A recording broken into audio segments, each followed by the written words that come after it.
আচ্ছা, আমরা হচ্ছে চ্যাপ্টার 2 তে আসতেছি। চ্যাপ্টার 2 টা very important for your MCQ. Okay, chapter 2 তে কি কন্টেন্ট আছে এটা একটু দেখি আমরা। What is management? So management কি, ম্যানেজমেন্টের ফাংশন কি, ম্যানেজমেন্টের বেসিক্যালি ম্যানেজমেন্ট দিয়ে যেহেতু শুরু, সো ম্যানেজমেন্টের সাথে যা কিছু আছে সাবসিকুয়েন্টলি আমরা দেখতে পাবো। কি আছে? Power, authority, responsibility. So how management will run, how management run the show in the business. So এই জিনিসগুলো আমরা দেখবো, কার কি রেসপন্সিবিলিটি থাকে, রেসপন্সিবিলিটির সাথে পাওয়ারের কি সম্পর্ক, অথরিটির কি সম্পর্ক, ডেলিগেশন কি, এই জিনিসগুলো আমরা ম্যানেজমেন্টের লার্নিং এ জানবো। Types of manager, different types of manager, management style থাকে এক একজনের, ম্যানেজমেন্ট হায়ার কি। কোনো অর্গানাইজেশনে দেখবেন যে এমডি ম্যানেজার, দেন হচ্ছে এমপ্লয়ি। কোনো অর্গানাইজেশনে দেখবেন ম্যানেজারের 4টা লেয়ার আছে, এমডি পর্যন্ত যাইতে গেলে আরো 4-5টা লেয়ার আছে। সো ম্যানেজমেন্ট হায়ারকিটা অনেক, কোনো অর্গানাইজেশনে ফ্ল্যাট থাকে, কোনো অর্গানাইজেশনে অনেক টল থাকে। সো কোন অর্গানাইজেশনের জন্য ফ্ল্যাট, কোন অর্গানাইজেশনের জন্য টল, এন্ড কোন অর্গানাইজেশনের জন্য কোন হায়ারকিটা বেনিফিশিয়াল, আমরা ওটা নিয়ে কথা বলবো। Managerial roles, so managerial management style থেকে managerial roles, what are the different types of managerial roles we are playing in the organization, so এটা আছে। then the importance of the business culture to the management. So obviously there is some sort of culture around the business. So দেখবেন যে একটা বাংলাদেশি কোম্পানির culture একটা UK কোম্পানির culture বা develop কোম্পানির কালচারের সাথে মিলতেছে না। বাংলাদেশে দেখবেন যে 9টা টু 10টা পর্যন্ত অফিস হয়, ডেভেলপ কান্ট্রিতে তারা ডেভেলপড, অলরেডি ডেভেলপড। সো তারা 8টা থেকে 5টার মধ্যে কাজ করে শেষ করতে পারে, আমরা পারি না। সো কেন পারি না? ওটা business culture, part of business culture. Then হচ্ছে management model, there are different type of theories based on which the everything in the practical life. আচ্ছা, আমরা একটু কি থিওরি বা ম্যানেজমেন্ট মডেল এই জিনিসটা কি বুঝি, বা কিভাবে এটার উৎপত্তি, এটা কি কেউ বলতে পারবেন? Can anyone say what is business management model or management theory or scholar theory? এটা কি আসলে, এটা কিভাবে, মানে এটা ফাংশনটা কি? কেউ বলতে পারবেন একজন, যে আপনার মনে কি মনে হয় যে একটা ম্যানেজমেন্ট থিওরি বা ম্যানেজমেন্ট মডেল, বা একদম যাই বলি না কেন, আমরা 4P সম্পর্কে জেনে আসছি, আমরা অনেক ধরনের বিজনেস মডেল জানি। যারা বিজনেস ব্যাকগ্রাউন্ড স্টুডেন্ট তারা হয়তো বলতে পারবেন। সো এই যে ডিফারেন্ট টাইপ অফ মডেল বা theory, what ever we say, এটা বেসিক্যালি এসেন্সটা কোথা থেকে, এটা কোথা থেকে, মানে অরিজিনটা কোথা থেকে, বা এটা কি ইমপ্লিকেশনটা কি, কেউ বলতে পারবেন? এনি কাইন্ড অফ আপনার মনের মধ্যে কি ঘুরে যে এটা নিয়ে আসলে এটা কি হইতে পারে? Can anyone say? স্যার হচ্ছে একটা বিজনেসের মানে প্রসেস থেকে প্রসেস ডিপার্টমেন্টে আউটপুটের যে একটা সম্পূর্ণ যে ক্রাইটেরিয়া, সেটা হচ্ছে একটা বিজনেস মডেল আর ম্যানেজমেন্ট মডেল। ওকে, আচ্ছা, আমার কোশ্চেনটা আরেকটু স্পেসিফিক করে দেই। যেটা হচ্ছে যে আমরা যে different type of management theory model বা যাই শুনি স্কলারদের বাণী, যে অমুকের মতো এটা বলছে, অমুকের মতো এটা বলছে, তমুকে ওটা বলছে, তমুকে বলছে একটা অর্গানাইজেশনের এই 4টা পার্ট থাকা উচিত, তমুকে বলছে ম্যানেজমেন্টের মাত্র 4টা পার্ট থাকা উচিত। এই যে জিনিসগুলো আসতেছে, এই যে টকিং গুলো আসতেছে, বা এই যে এটা মডেল আকারে বইয়ে একদম ছাপা হয়ে আসতেছে, এটা এটা মানে প্রসেসটা কি, এন্ড টু এন্ড প্রসেসটা কি জানা আছে কিভাবে হয় এটা? জানা নাই? না স্যার। আচ্ছা, জেনারেলি আমরা যেহেতু ম্যানেজমেন্ট আর বিজনেস ব্যাকগ্রাউন্ড স্টুডেন্ট, এটা শুধুমাত্র বিজনেসে না, এনিওয়্যার আপনাকে একটা থিওরি বা মডেল এস্টাবলিশ করতে গেলে এটার ব্যাকগ্রাউন্ড রিসার্চ দরকার লাগে। সবাই মনে থাকবে কথাটা, যে আপনারা বইয়ে যা দেখছেন এখন, এটা হয়তো বা আজকে থেকে 10 বছর আগে ছিল না অনেক অনেক কিছু, বা আপনি ফিউচারে 10 বছর পরে গিয়ে দেখবেন যে আরো নতুন মডেল আসছে। তার মানে এগুলা কি কেউ না কেউ জেনারেট করতেছে, এগুলা কেউ না কেউ আপডেট করতেছে, এগুলা কেউ না কেউ মডিফাই করতেছে, এগুলা কেউ না কেউ কমপ্লিমেন্ট করতেছে। সো লার্নিংটা হচ্ছে বেসিক জিনিসটা, any kind of model, any kind of theory must come from out of research. Research ছাড়া, একদম subject matter related research, to the point research, and এটা এম্পিরিক্যাল রিসার্চ বলা হয় এগুলাকে, এই রিসার্চ ছাড়া কখনোই একটা এস্টাবলিশ মডেল বা এস্টাবলিশ থিওরি কখনোই কি হয় না, ওয়েল অ্যাকসেপ্টেড হয় না। আমরা দেখবেন যে আমরা অনেক সময় দেখে থাকি যে এই জার্নালে প্রকাশ পাইছে এটা, ওই জার্নালে প্রকাশ পাইছে এটা। এই জিনিসগুলা কিন্তু একটা সার্টেন বডি আছে যারা এগুলাকে কন্ট্রোল করে, যারা এগুলাকে অ্যাকসেপ্ট করে। সে ফর এক্সাম্পল, আজকের দিনে ধরেন যে আমরা বাংলাদেশের ইকোনমি নিয়ে একটা রিসার্চ করলাম, ধরেন যে আমাদের যারা স্টুডেন্ট আছেন তাদের নিয়ে আমি একটা রিসার্চ করলাম। এখন এই রিসার্চটাকে অর্থবহ করে তুলতে, এই রিসার্চটাকে একটা রেফারেন্সিং পয়েন্ট করতে গেলে একটা প্রসেস আছে। প্রসেসটা কি? যে আপনাকে সার্টেন ডিউ প্রসেস ফলো করে রিসার্চ করতে হবে। আপনার ইউনিক ফাইন্ডিংস থাকতে হবে, যে আপনি যে রিসার্চটা করছেন আপনার টাইটেলের সাথে আপনার ফাইন্ডিংটা কি পাইলেন, এন্ড ফাইন্ডিং এর সাথে আপনার স্যাম্পল ডাটা আপনি যে যেই প্রসেসে করছেন এই প্রসেসটাকে আবার ভেরিফাই করবে লোকজন। সো এটা একটা কমপ্লিট প্রসেস, এটা একদম এন্ড টু এন্ড প্রসেস। যদি বলেন আমরা যা দেখতেছি চোখের সামনে এই জিনিসটা অনেক রিসার্চ, অনেক ব্যাকগ্রাউন্ড অ্যানালাইসিস, অনেক প্র্যাকটিক্যাল ইমপ্লিকেশনের পরে বইয়ে আসছে। এন্ড একটা জিনিস মাথায় রাখতে হবে যে কোনো মডেল, কোনো থিওরি কমপ্লিট না। এটা এটা হচ্ছে প্র্যাকটিক্যাল এসেন্সের কথা। আপনি একটা জিনিস চিন্তা করে করছেন, but from the next day এটা চেঞ্জ হয়ে যাইতে পারে। কারণ কি? কারণ হচ্ছে এনভায়রনমেন্ট চেঞ্জ হচ্ছে, গ্লোবাল সিনারিও চেঞ্জ হচ্ছে, বিজনেস এনভায়রনমেন্ট চেঞ্জ হচ্ছে, কালচারাল ডাইমেনশন আসতেছে। So everything is moving around us. So ওই যে everything is moving around us, and একজন একটা থিওরি দিয়ে দিল এটা যে ওয়েল প্রুফ, ইউনিভার্সাল, আলটিমেট, একদম আজীবন চলবে, বিষয়টা এমন না। Everything is changing, everything is revolving, everything is moving. So একটা থিওরি 10 বছর আগে যেটা ছিল এটা হয়তোবা একটা সার্টেন টাইমের পর অবসলিউট হয়ে যাবে, বা এটা একটা পার্টিকুলার পার্ট অবসলিউট হয়ে যাবে, বা আমরা যেটা চিন্তা করতেছি শুধুমাত্র এই 4টা কম্পোনেন্টই এটার মধ্যে থাকবে না, নতুন আরো 8-10টা কম্পোনেন্ট চলে আসছে। সো ম্যানেজমেন্ট থিওরি বা রোলটা হচ্ছে আপনাকে হেল্প করবে to to think in that way. তারা কিভাবে চিন্তা করে এই থিওরিটাকে ডেভেলপ করছে আপনাকে ওই ওই থিংসটা দিবে। সো আপনারা যখন বিজনেস ব্যাকগ্রাউন্ডের স্টুডেন্ট বা এজ এ প্রফেশনাল কোন একটা মডেল দেখবেন, আপনারা সবসময় চিন্তা করবেন this is not the complete thing তো, বাট আপনি তার ডাইমেনশনটাকে ধরার চেষ্টা করবেন। সে কোন আঙ্গিকে কথা বলছে, সে কোনটাকে এফাসাইজ করছে, তার ফাইন্ডিংসটা কি, বা সে কোন জিনিসটাকে হাইলাইট করতে যাচ্ছে, আপনি ওই জিনিসটাকে ক্যাপচার করার চেষ্টা করবেন। তাহলে আপনার লার্নিংটা অনেক রোবাস্ট হবে। আপনি চিন্তা করতে পারবেন যে না, একটা মনীষীর কথা বলছে, আমি আরো 4টা মনীষীর কথা জানি। সো আমার কাছে as a brain, human brain, আমার কাছে এখন 4-5টা মানুষের ব্রেন আমার মাথায় আছে। সো এই ব্রেন গুলা যখন একসাথে করব, দেখবেন যে সবগুলোর স্ট্রেংথ এন্ড উইকনেস আপনার জানা আছে। সবগুলো সম্পর্কে আপনি যখন জানবেন তখন আপনি কম্বাইনলি অ্যাক্ট করতে পারবেন based on your given scenario. কথা কি বোঝা গেছে আমার, নাকি না সব মাথার উপর দিয়ে গেছে? স্যার বুঝে গেছি স্যার। ম্যানেজমেন্ট মডেল থিওরি যা কিছু বইয়ে দেখবেন সবগুলাই মাথায় নেবেন। কি কোনগুলা নেবেন? এক্সট্রাক্ট নেবেন হচ্ছে ডাইমেনশন গুলা, তারা কোন আঙ্গিকে কথা বলতেছে, তারা কোন এরিয়াটাকে ফোকাস করতেছে।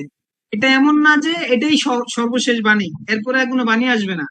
বাণী কন্টিনিউয়াসলি আসবে, মনীষীরা কথা বলবে, বইয়ে এটা ছাপা হবে, বাট বিষয়টা হচ্ছে আপনি মনীষীদের কথা থেকে কি পিক করতে পারতেছেন, এটা হচ্ছে আপনার লার্নিং। এখন বইয়ের মধ্যে এগুলো দিছে কেন? এগুলো দিছে আপনাকে ওয়েল ইকুইপ করার জন্য, যাতে করে আপনি past history, past research, past একটা সাবজেক্ট ম্যাটার অনুযায়ী পাস্ট কি কি জিনিস আছে, রিসার্চ করা হয়েছে, এগুলো আপনি জানেন। সো তার জন্য এটা ম্যানেজমেন্ট থিওরি, ম্যানেজমেন্ট বই আকারে আসছে। সো এসেন্সটা জানতে হবে আগে, দেন এসেন্স অনুযায়ী আপনাকে পিক করতে হবে মেইন এক্সট্রাক্ট গুলা। ওই এক্সট্রাক্ট গুলা নিয়ে আপনি কি করবেন, ডেলিভারি দিবেন আপনি প্র্যাকটিক্যাল লাইফে যখন যাবেন। সো ম্যানেজমেন্টের আসপেক্ট বা বইয়ে যা থিওরি আছে সবগুলাকেই কোর এসেন্সটা ধরতে হবে। কোর এসেন্স না ধরলে আপনি দেখতেছেন থিওরিটিক্যাল করলে লাভ হবে না। আজকাল কোশ্চেন যেভাবে আসে, কোশ্চেন আসে কিন্তু সব প্র্যাকটিক্যাল অ্যাসপেক্টে। সো যখনই আপনি একটা থিওরি প্র্যাকটিক্যাল অ্যাসপেক্টে না চিন্তা করে মিশিয়ে পড়বেন, ততক্ষণ আপনি কি পিকচারে গেলেন না, খালি পড়বেন আর ফেল করবেন, পড়বেন আর ফেল করবেন। সো এই যে সাইকেলটা, এই সাইকেলটাকে ওভারকাম করার জন্য আপনাকে অবভিয়াসলি ট্রাই করতে হবে যে লার্নিংটা যেন প্র্যাকটিক্যাল ওরিয়েন্টেড হয়। লার্নিং যা করতেছেন এটার সাথে বাস্তবিক কি মিল আছে, বাস্তবিক এই লার্নিংটার সাথে আপনি যদি প্র্যাকটিক্যালি চিন্তা করেন, আপনি একটা ওই পজিশনে বসে যে আমি যদি অ্যাকচুয়ালি অ্যাক্ট করি তাহলে আমার কি আসলে এই নলেজটা কাজে দেবে কিনা। যদি কাজে না দেয় তাহলে কোন জায়গাটা কাজে দিবে ওই জায়গাটা পিক আপ করে নিতে হবে, কারণ ওইখান থেকেই পরীক্ষা হলো কোশ্চেন আসবে। তো আপনারা অনেকে বলেন যে স্যার পরীক্ষার জন্য এক্সাম স্ট্যান্ডার্ড কোনগুলা? এক্সাম স্ট্যান্ডার্ড হচ্ছে আপনি যে একটা থিওরি পড়ছেন, থিওরিটাকে প্র্যাকটিক্যাল আসপেক্ট যতক্ষণ পর্যন্ত না বুঝবেন ততক্ষণ পর্যন্ত আপনি ভেগ এরিয়াতে আছেন, আপনি আনক্লিয়ার অ্যাম্বিগুয়েশনে আছেন। So ambiguity and ambiguation clear করতে গেলে আপনাকে প্র্যাকটিক্যাল আসপেক্টে ওটাকে নিয়ে আসতে হবে, এন্ড প্র্যাকটিক্যাল আসপেক্টে প্র্যাকটিক্যাল সিনারিওতে ওটা চিন্তা করতে হবে। Then you will learn something, you will implement something in your life. Business function, management, marketing management, operation আমরা দেখবো। এইচআরএমএস আছে, দেন হচ্ছে অর্গানাইজেশনাল বিহেভিয়ার। সো ম্যানেজমেন্ট কি? What is management? সো ম্যানেজমেন্টের কথা দেখেন, স্টুয়ার্ট এক ভদ্রলোক বলছে গেটিং থিংস ডান থ্রু আদার পিপল। কত সুন্দরভাবে বলছে দেখেন। সে যে এই কথাটা বলছে, অবভিয়াসলি সে কি অনেক কিছু চিন্তা করে বলছে, অনেকগুলো প্যারামিটার এখানে কানেক্টেড আছে, যে ম্যানেজমেন্ট হচ্ছে ইজ এনিথিং কি that get the things done through other people. So এটা এটা ওয়ান অফ দ্য ডাইমেনশন। এখন আপনি যদি বলেন শুধু এই ডেফিনেশনটার মধ্যে দুনিয়া সবকিছু খুঁজে পেতে পাবেন না, বা আবার এই ডেফিনেশনটাতে যা আছে এটা আবার অন্য কোথাও পাবেন না। Got my point? সবাই কি আমার কথা বুঝতে পারতেছেন নাকি না শুধু শুনতেছেন আর অন্য কিছু করতেছেন জয়েন করে? সবাই কি পিকচারে আছেন, কথা বুঝতেছেন? জি স্যার। জি স্যার। ম্যানেজমেন্টের এই যে ডেফিনেশনটা বলা আছে গেটিং থিংস ডান থ্রু আদার পিপল, এখানে কি বলা আছে যে উনি একটা ভিউ দিছে, ওনার ওনার ভিউটা কি, উনি বলতেছে যে মানুষের মাধ্যমে কাজ করানো ম্যানেজমেন্ট। অবভিয়াসলি এটা একটা কি রিজনেবলনেস আছে, এটা একটা অ্যাকসেপ্টেবিলিটি আছে, যার কারণে এটা বইয়ে ছাপা হয়েছে। এখন আপনি যদি বলেন যে স্যার এটা থেকে কি লার্নিং আছে, আপনি চিন্তা করেন ম্যানেজমেন্ট ইজ কি, ম্যানেজমেন্ট ইজ কি to get the things done, to get the things done through the other people, through the given resources, through the given parameters. এবার আসেন সেকেন্ড ডেটটা কি বলতেছে, a social arrangement for the control performance of a collective goals. উনি আবার একটু একটু রংচং মাখাইতে গেছে, সোশ্যাল অ্যারেঞ্জমেন্ট বলতেছে, তার মানে কি আমরা সোসাইটিতে যেহেতু বাস করি এটা একটা সোশ্যাল অ্যারেঞ্জমেন্ট হবে, সোসাইটির সব নর্মস মেনে চলবে। And control performance, that means কি, কন্ট্রোল মিনস কি, control for what, control means যারা ডাইরেকশনে আছে তাদের ডাইরেক্টিভ অনুযায়ী চলতে হবে বিজনেস, তাদের ডাইরেক্টিভ অনুযায়ী ম্যানেজমেন্ট চলবে। অফ কালেকটিভ গোলস, কালেকটিভ কথাটা কেন বলছে, কারণ management organization is a collective approach, এটা ইন্ডিভিজুয়াল অ্যাপ্রোচ না। যখনই আমরা ইন্ডিভিজুয়াল থেকে ম্যানেজ অর্গানাইজেশনে যাব, অর্গানাইজেশনের একটাই পার্ট হচ্ছে management. So collective means individual, যদি মানুষ একা করতে পারতো তাহলে অর্গানাইজেশনের দরকার হইতো না। সো অর্গানাইজেশনের এসেন্সটা আসছে কারণ মানুষ together we can achieve more, ওই কনসেপ্ট থেকে। So collective goals can supersede anything individual, right? So collective goals এর এখানে ডেফিনেশনে কি কি বলছে, যে objectives have to be set for the organization, there must be some objective in the organization, then somebody has to monitor the progress and result. কারণ কি, কারণ খোদার নামে চললে হবে না, মনিটর করতে হবে, রেজাল্ট মনিটর করতে হবে, প্রোগ্রেস মনিটর করতে হবে। So this is part of management. Somebody has to communicate and sustain corporate values, ethics and operating principles. আপনার মনিটরিং করবে in light of what, in light of corporate values, ethics and operating principles. So কিভাবে monitor করবে সেটার guidelines থাকতে হবে based on your ethics and operating principles. And last one is that somebody has to look after the interest of the organizations and the other stakeholder. That means আপনাকে catalyst হিসেবে মাঝখানে কাজ করতে হবে, যে মাঝখানে কি কি হিসেবে কাজ করবেন, মাঝখানে আপনি অর্গানাইজেশনের ওনার আর স্টেক হোল্ডার যারা আছে, যার যার স্টেক রক্ষা করার জন্য আপনি কি করতেছেন, রোল প্লে করতেছেন অনলি। সো ওইটাকে ক্যাটালিস্ট হিসেবে কাজ করতেছেন। সো আপনি একজন ওয়ান সেট অফ ওনার আছে যাদের কি না এক্সপার্টিস নাই বিজনেসকে রান করার, তাদের পক্ষ হয়ে আপনি কি করতেছেন, বিজনেসকে রান করার এক্সপার্টিস দিচ্ছেন কাকে, ওনারকে। So your prime objective should be to protect the interest of the shareholders and at large the stakeholders. Share হোল্ডারের ইন্টারেস্ট প্রোটেক্ট করবেন as well as other stakeholders যারা আছে। এখন share হোল্ডারের interest protect করতে গিয়ে আপনি যদি আদার যারা স্টেক হোল্ডার আছে এমপ্লয়িকে এক্সকিউজ করেন, সোসাইটির আদার যারা বেনিফিশিয়ারি আছে তাদেরকে যদি এক্সকিউজ করেন তাহলেও হবে না। সো আপনাকে ওয়েল ব্যালেন্স অ্যাপ্রোচে যাইতে হবে, যেখানে শেয়ার হোল্ডারদের ইন্টারেস্ট প্রোটেক্ট হবে অ্যাজ ওয়েল এজ স্টেক হোল্ডারদের ইন্টারেস্টটা কি হবে, ম্যাক্সিমাইজ হবে। Clear? Clear sir.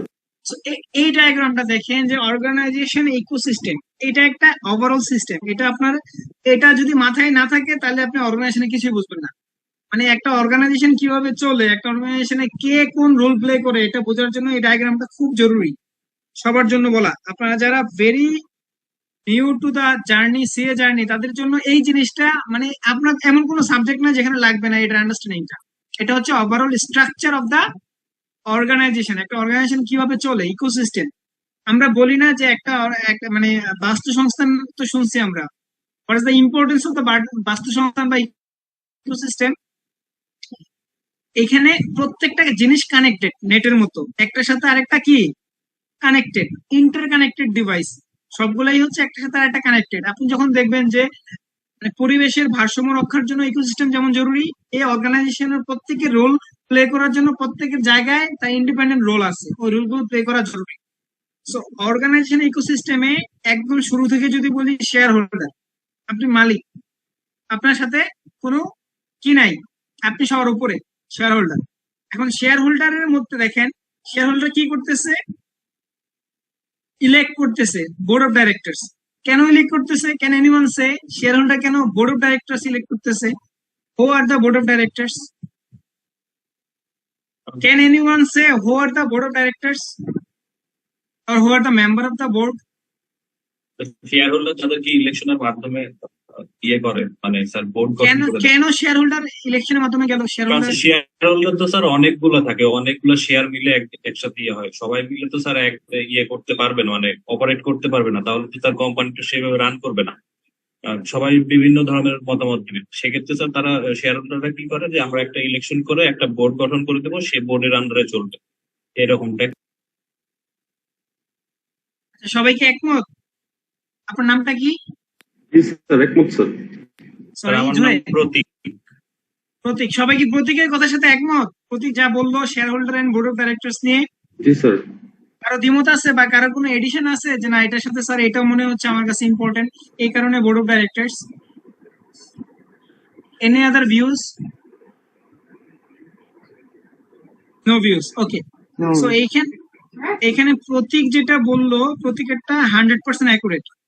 Just to the পয়েন্টে কথা, আমরা 1000 জন, 1 লাখ জন, 10 লাখ জন শেয়ার হোল্ডার, একটা কোম্পানি 10 লাখ শেয়ার হোল্ডার থাকতে পারে, বা একটা লিস্টেড কোম্পানির ক্ষেত্রে আরো বেশি হতে পারে। সো ওই 10 লাখ শেয়ার হোল্ডারের পক্ষে একটা কোম্পানি রান করা পসিবল না, যার জন্য base out of the share holders আমরা কয়েকজনকে কি করি, নির্বাচিত করি। কারা নির্বাচিত করে?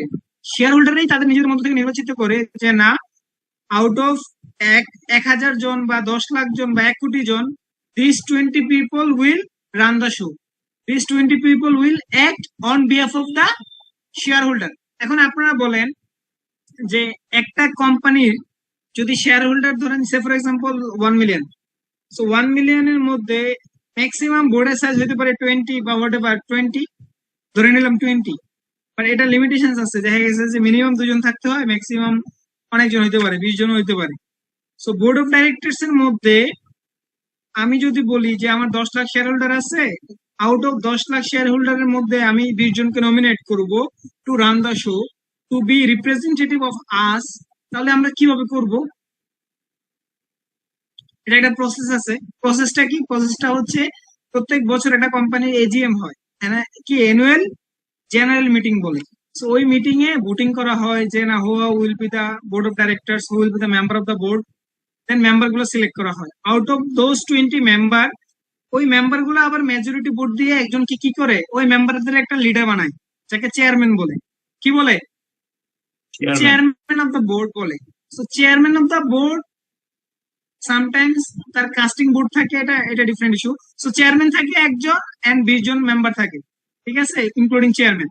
সো যদি এমন হয় যে এই 20 জন কার হয়ে কাজ করতেছে, শেয়ার হোল্ডার হয়ে কাজ করতেছে, এখন আমি যদি বলি এই বোর্ড অফ ডাইরেক্টরস এর কোনো অ্যাকাউন্টেবিলিটি আছে, আপনার কাছে কি মনে হয় যে না বোর্ড অফ ডাইরেক্টরস এর কোনো অ্যাকাউন্টেবিলিটি আছে কি নাই? স্যার আছে, কারণ স্যার বোর্ড অফ ডাইরেক্টর যারা থাকে তারাও তো স্যার শেয়ারের মালিক থাকা লাগে তাদের। আচ্ছা, ওকে। বাট আমি যেটা জানতে চাচ্ছি সেটা হচ্ছে যে বোর্ড অফ ডাইরেক্টরস, ধরেন যে আপনার শেয়ার আছে, আপনি board of directors, no matter, but বোর্ডের কমপ্লিটলি একটা কোম্পানির বোর্ডের কোনো অ্যাকাউন্টেবিলিটি বা রেসপন্সিবিলিটি আছে, আপনার কি মনে হয়? What do you think about the responsibilities and accountability of the board? মানে বোর্ডের কি কোনো অ্যাকাউন্টেবিলিটি আছে না board is all in all? Board হচ্ছে শেয়ার হোল্ডারদের কাছে জবাবদিহি করে, মানে একটা অ্যাকাউন্টেবিলিটি আছে তাদের। ওকে, কার কাছে অ্যাকাউন্টেবিলিটি আছে? শেয়ার হোল্ডারদের কাছে। ওকে, ভেরি গুড।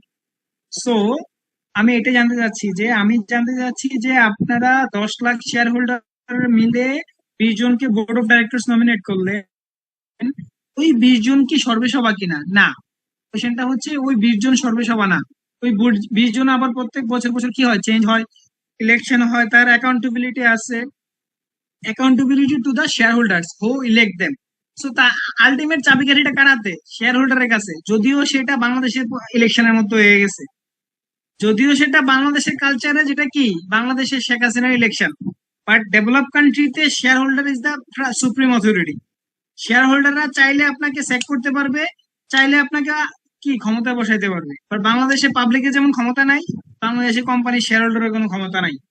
সো শেয়ার হোল্ডারের each and every shareholder has a valid vote. ওই ভোটের মাধ্যমে বোর্ড অফ ডাইরেক্টরস নমিনেট করে, and board of directors obviously have some certain accountability as well as responsibility to the board as well as shareholder. Okay, so বোর্ডের কথা যদি বলি, বোর্ডের basically একটা বোর্ডে ডিফারেন্ট ফাংশন থাকে। সো জেনারেলি ওই ফাংশন গুলাকে চারটা ভাগে ভাগ করে দিস। একটা হচ্ছে যে বোর্ডের তো ফাংশন আছে অনেকগুলা, কারণ এই বোর্ডের কাজ কি, যদি মোটা দাগে বলেন, বোর্ডের কাজ হচ্ছে কোম্পানিটাকে সুষ্ঠুভাবে পরিচালনা করা। এখন কোম্পানি সুষ্ঠুভাবে পরিচালনা করতে গেলে there are prime four or five functions are there. এক নম্বর কথা বলতেছি যে অডিট কমিটি, অডিট কমিটির কথা পরে আসতেছি। এক নম্বর হচ্ছে corporate governance committee. Corporate governance committee কি? কর্পোরেট গভর্নেন্স কমিটি হচ্ছে আপনি শেয়ার হোল্ডারদের যে রিপ্রেজেন্টেটিভ, ওই রিপ্রেজেন্টেটিভের মধ্যে একজন ইন্ডিপেন্ডেন্ট ডাইরেক্টরও থাকবে, যার কি নাই, কোনো কোম্পানির প্রতি স্টেক নাই। সে এনশিওর করবে যে আপনার কোম্পানির গভর্নেন্স মিনস কি, এই যে চেইন অফ কমান্ড, শেয়ার হোল্ডাররা অ্যাকাউন্টেবল হবে, বোর্ড অফ ডাইরেক্টরস অ্যাকাউন্টেবল হবে শেয়ার হোল্ডারের কাছে, এন্ড বোর্ড অফ ডাইরেক্টরস এর কি নাই, তাদের অ্যাফিলিয়েটেড কোনো নিজস্ব কোনো স্টেক নাই over to the shareholder stake. That means তারা কোম্পানির স্বার্থের জন্য কাজ করে।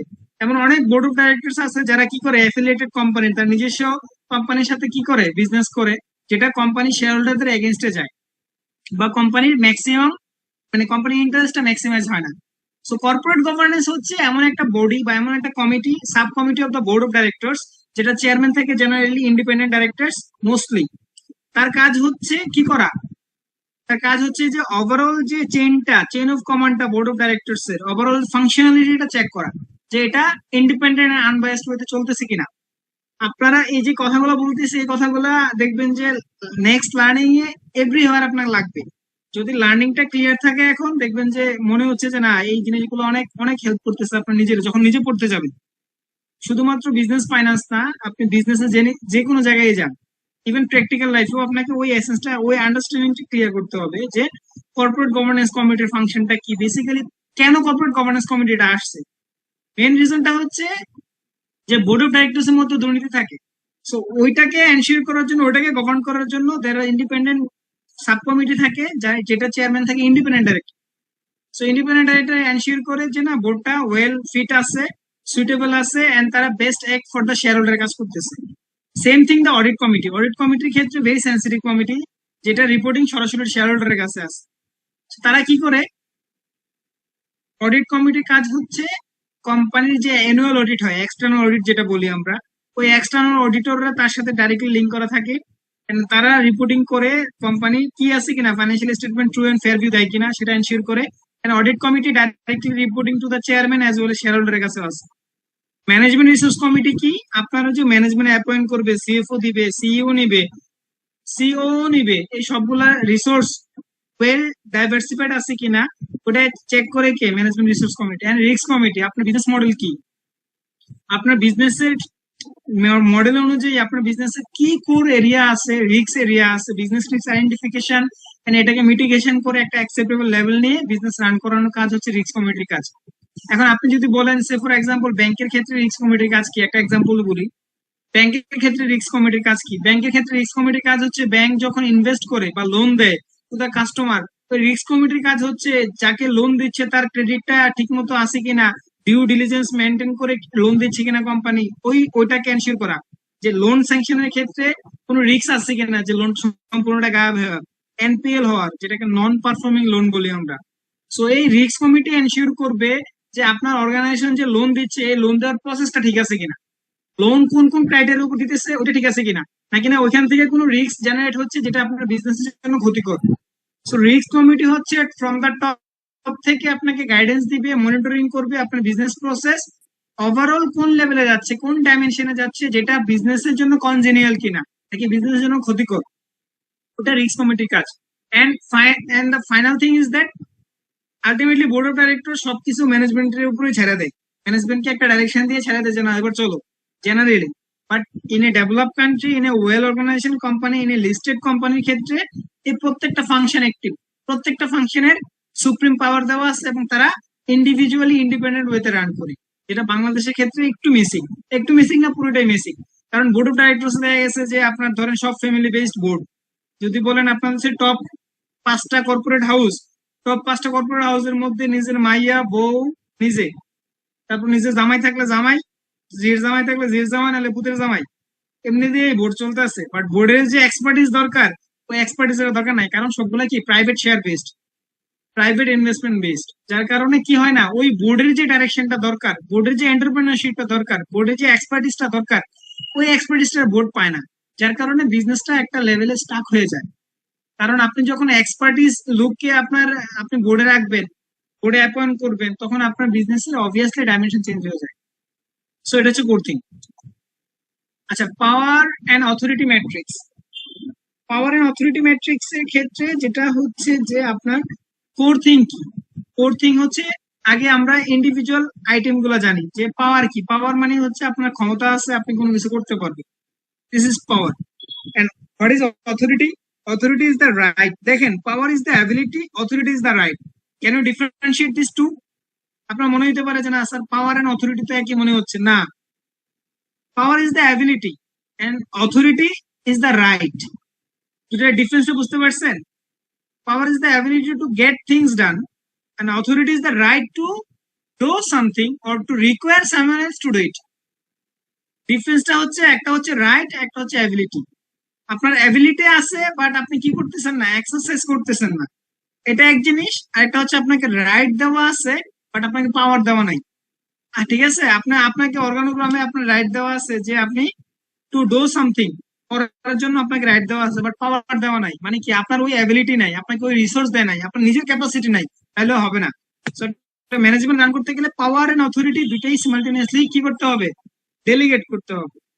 রেসপন্সিবিলিটি বেসিক্যালি, রেসপন্সিবিলিটি সবসময় মনে রাখবেন, it's an obligation, it's an obligation that someone has to do the thing that the person in authority over them has required. That means আপনাকে একটা অব্লিগেশন দিয়ে দিছে, যে অব্লিগেশনটা কি এনশিওর করতেছে যে আপনি যেই কাজের জন্য আপনাকে রেসপন্সিবল করছে ওই কাজের জন্য আপনার অব্লিগেশন আছে।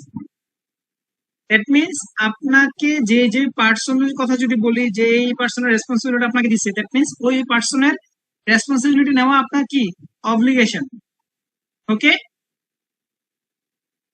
then accountability is the person liability to answer for what has happened to those but with a legitimate interest in the matter. That means হচ্ছে আপনাকে রেসপন্সিবিলিটি এন্ড অ্যাকাউন্টেবিলিটি দুটোর মধ্যে যদি ডিফারেন্সিয়েট করেন, what is the key thing? Can anyone say responsibility and অ্যাকাউন্টেবিলিটির মধ্যে পার্থক্য কি হতে পারে? অ্যাকাউন্টেবিলিটিতে হচ্ছে জবাবদিহিতা আছে, যেটা রেসপন্সিবিলিটিতে নাই। ওকে,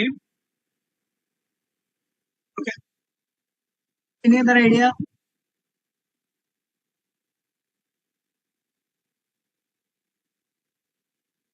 অ্যাকাউন্টেবিলিটি এন্ড রেসপন্সিবিলিটির মধ্যে একটা এক্সাম্পল দিয়ে বুঝাতে পারবেন কেউ, যে না স্যার আমার কাছে মনে হচ্ছে যে accountability is this and responsibility is this? Sir responsibility বলতে স্যার একটা কাজের সাথে সংযুক্ত থাকা এবং কাজটা নিজের দায়িত্বে থাকা, নিজের দায়িত্বে সেই কাজটা করা, এবং কাজটা করার পরে যেই আউটপুটটা থাকে সেটা হচ্ছে স্যার হায়ার অথরিটির সাথে হচ্ছে জবাবদিহিতা করা, যে এটার জন্য এইটা হচ্ছে আমি এইটা করছি, এই কাজটা করছি, এইটা হচ্ছে স্যার অ্যাকাউন্টেবিলিটি। এমনটা কি? Very good. কে? প্রতীক? জি স্যার, প্রতীক।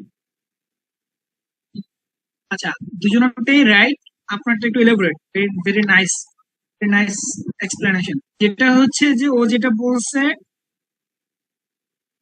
Very very close two right answer, যেটা হচ্ছে যে রেসপন্সিবিলিটি ইজ সামথিং দ্যাট আপনাকে আপনার কাজ বুঝিয়ে দেওয়া হয়েছে। দ্যাট মিনস আপনার এটা বেস্ট এক্সাম্পল যদি বলি, আপনার ফার্মে আছেন না, এখন ফার্মে আপনার জেডি আছে না, জেডি মানে তো বুঝি জব ডেসক্রিপশন আছে না, age N G sir. Article student আপনার এই জিনিসগুলো করতে হবে। এজ এন আর্টিকেল স্টুডেন্ট আপনার ফার্মে অডিট টিমে কাজ করলে আপনার অডিটে হেল্প করতে হবে এজ এ জুনিয়র অ্যাসিস্ট্যান্ট, বা আপনার সকাল থেকে সন্ধ্যা পর্যন্ত বা প্রতি মাসে কি কি কাজ আছে, বা একটা ক্লায়েন্ট অ্যাসাইনমেন্টে আপনার কি কাজ আছে, এটা হচ্ছে responsibility. Responsibility comes from the core things that you are required to do. বুঝা গেছে কথা? যেটার জন্য আপনাকে হায়ার করা হয়েছে, যেটার জন্য আপনাকে নেওয়া হয়েছে, মানে আপনি যে জন্য এক্সিস্ট করেন সেটা হচ্ছে রেসপন্সিবিলিটি। কথা বোঝা গেছে ক্লিয়ারলি না কোনো কনফিউশন আছে? আপনি একটা অর্গানাইজেশনে যেই কারণে এক্সিস্ট করেন সেটা আপনার রেসপন্সিবিলিটি, এন্ড এটা ওয়েল কমিউনিকেটেড হইতে হবে, ওয়েল রিটেন হইতে হবে, well communicated, well written and well understood হইতে হবে বাই দ্য বোথ পার্টি। যে আপনাকে রেসপন্সিবিলিটি দিচ্ছে এবং যে নিচ্ছে, দুজনের কাছে এটা কি হইতে হবে, ক্লিয়ারলি কমিউনিকেটেড হইতে হবে। দ্যাট মিনস আমি আপনাকে একটা রেসপন্সিবিলিটি দিলাম, বাট এই রেসপন্সিবিলিটিটা ডকুমেন্টেড না, তাহলে আপনি যে কোনো সময় ইগনোর করতে পারবেন। অ্যাজ ওয়েল এস এটা যদি রিটার্ন না থাকে, বা আপনি যদি নিজেই না বুঝেন যে আপনার রেসপন্সিবিলিটি কি, তাহলে কিন্তু কাজ হবে না। So responsibility is something that you are required to do, and you are the key person to do. So আপনি এটাকে চাইলেও কি করতে পারবেন না, বলতে পারবেন না যে না আমি তো এটার জন্য না। সো আপনাকে রেসপন্সিবিলিটি বলা হয়েছে এই কারণে যে এটা ওয়েল ডকুমেন্টেড এন্ড কমিউনিকেটেড হইতে হবে। সো আপনি কি কারণে এক্সিস্ট করেন সেটা আনসার হচ্ছে রেসপন্সিবিলিটি, এন্ড অ্যাকাউন্টেবিলিটি হচ্ছে what is your outcome, and someone has to take care of your outcome. Accountability হচ্ছে ওই জায়গা থেকে আসছে যে আপনাকে যেই কারণে রাখা হয়েছে এটাকে অবভিয়াসলি তা আপনার উপরে কি আছে, হায়ারার্কিতে কেউ না কেউ আছে। সো যেই আপনার উপরে আছে হায়ারার্কিতে, তার কাছে আপনার আউটকামটা সাবমিট করা, আপনার ওটাকে কি করা, আপনি আপনাকে ফিল অফ সেন্স দেওয়া যে না আপনি যা করতেছেন based on your responsibility there must be some reporting to someone else. এটা কি বলা হয় অ্যাকাউন্টেবিলিটি। দ্যাট মিনস আপনাকে accountability is a sense of liability. বুঝা গেছে কথা নাকি বুঝতেছেন না? Accountability is basically the sense of liability that আপনাকে একটা কাজের জন্য রাখা হয়েছে এন্ড আপনার উপরে কেউ না কেউ আছে। আপনি যখন মনে করবেন যে না, আপনি দেখবেন যে এটা একটা সাইকোলজিক্যাল থিং, যখন দেখবেন যে না আপনি বস, আপনার উপরে এটার জন্য কোনো পার্টিকুলার কাজের জন্য অ্যাকাউন্টেবিলিটি নাই, তার মানে কিন্তু আপনার কাজ হবে না। কথা বুঝতে পারতেছেন? ধরেন সে ফর এক্সাম্পল আপনার রেসপন্স জন্য, বাট ওই 5টা কাজের মধ্যে একটা কাজ আছে যেটা অ্যাকাউন্টেবিলিটি নাই। সে ফর এক্সাম্পল আপনি অডিট ফার্ম হিসেবে কাজ করতেছেন, সব ঠিক আছে, বাট খেয়াল করেন, বাট আপনার আপনার বস যে টিম সুপার, আপনি জুনিয়র অ্যাসিস্ট্যান্ট হিসেবে কাজ করতেছেন, তখন বেডপিসিতে অডিট করতেছেন। এখন আপনার রেসপন্সিবিলিটি হচ্ছে জুনিয়র অ্যাসিস্ট্যান্ট হিসেবে আপনার বস যা কাজ দেয় তা করা। আপনি সুন্দর করে করে উঠে দিন 4টার মধ্যে গোটা কাজ আছে, তার মাঝখানে একটা এডিশনাল কাজ দিচ্ছে আপনার সুপারভাইজার, যে কাজে বলতেছে যে না তুমি আমার এই রিপোর্টটা বানাতে দাও, আমি খালি খালি এটা মেল করবো। কাকে? সুপারভাইজার বসকে মেল করবে। সো আপনি যখন এই জিনিসটা করবেন, আপনার মধ্যে কিন্তু দুটা জিনিস আছে, আপনার মধ্যে সেন্স অফ অ্যাকাউন্টেবিলিটি থাকবে না। তখন কেন থাকবে না? কারণ as per your JD you are not obliged to do this. বুঝা গেছে কথা? As per your assign responsibility আপনি এটা করতে বাধ্য না। এখন আপনার মধ্যে একটা কমফোর্ট কাজ করবে, যে কমফোর্টটা কি আপনার বস আপনাকে এনশিওর করতে পারবে না যে না তোমাকে তো আমি বলছি আমার তোমার এই কাজের বাইরে যেটার অ্যাকাউন্টেবিলিটি নাই, বা যেটার অ্যাকাউন্টেবিলিটি আপনার বস আপনাকে করতে বাধ্য না, বা সে করতে পারবে না, তার সে পাওয়ার নাই। তখন আপনি এমন একটা জোনে আছেন, এটাকে কমফোর্ট জোন বলে। এই কমফোর্ট জোন থেকে আপনার সেন্স অফ অ্যাকাউন্টেবিলিটি নাই, বাট আপনি তারপর কাজটা করতেছেন।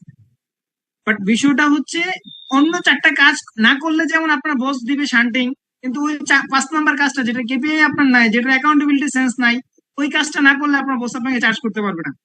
So this is the sense of accountability, this is the sense of what is the actual thing.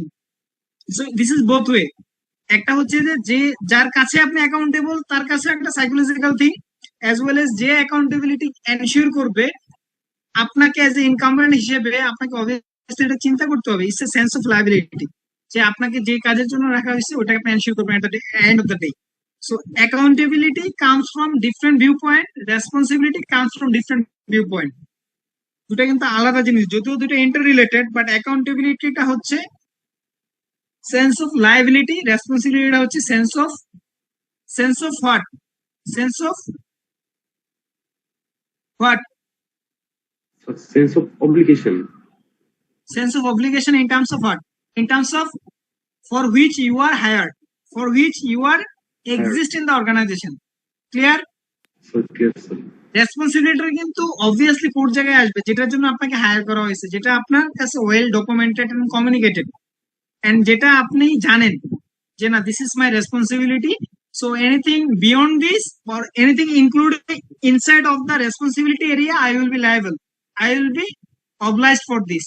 But অ্যাকাউন্টেবিলিটির ক্ষেত্রে ডিফারেন্ট, অ্যাকাউন্টেবিলিটিটা হচ্ছে ডিফারেন্ট, ইন্টার রিলেটেড বাট একটু ডিফারেন্ট।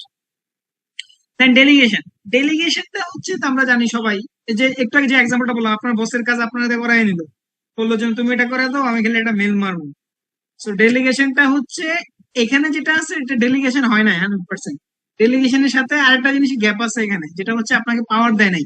ডেলিগেশন হবে আপনার বস মেলটা পাঠাবে না, মেলটা আপনিই পাঠাবেন। Example clear? Just go back to the previous example and relate this. Delegation ওই কাজটাই হবে যেটার ক্ষেত্রে আপনার বস আপনাকে বললো 5 নাম্বার কাজটা করার জন্য, রিপোর্ট প্রিপেয়ার করার জন্য। রিপোর্ট প্রিপেয়ার করলেন, পার্টনারকে পাঠাবেন, কে পাঠাবে? ডেলিগেশনের ক্ষেত্রে কে পাঠাবে? স্যার আমি পাঠাবো। আর যদি আপনি না পাঠায়, বস পাঠায়, আপনার সুপারভাইজার পাঠায়, তাহলে ডেলিগেশন হবে? No sir. হবে না। So delegation is something you are delegating your power, you are delegating your responsibility with accountability. Okay? Okay sir. Okay, power and its type. So এটা একটু একটু পরীক্ষার জন্য ইম্পর্টেন্ট, যেটা একটু দেখে নিন। এটা হচ্ছে যে কোয়ার্সিভ পাওয়ার মানে হচ্ছে বাধ্য করে নেয়, পিটায় নেয়, বুলিং করে, ঠিক আছে, ফিজিক্যাল অর বুলিং করে নেয়, ঠিক আছে, যেটা গার্মেন্টসে হয়। Reward or resource power, that means based on the access to or control over valued resource. That means আপনার টিমে এমন এমন কিছু রিসোর্স আছে যে রিসোর্স শুধু আপনাকে অ্যাসাইন করা, বুঝা গেছে কথা? সো ওই রিসোর্সটা আপনার, ওই রিসোর্সের অ্যাক্সেসটা আপনার কি করা, ইন্ডিপেন্ডেন্ট করা, বা আপনাকে এক্সক্লুসিভলি দেওয়া। সো রিওয়ার্ড পাওয়ারটা দ্যাট মিনস হচ্ছে আমার হাতে ক্ষমতা আছে। ক্ষমতা কার ক্ষমতা?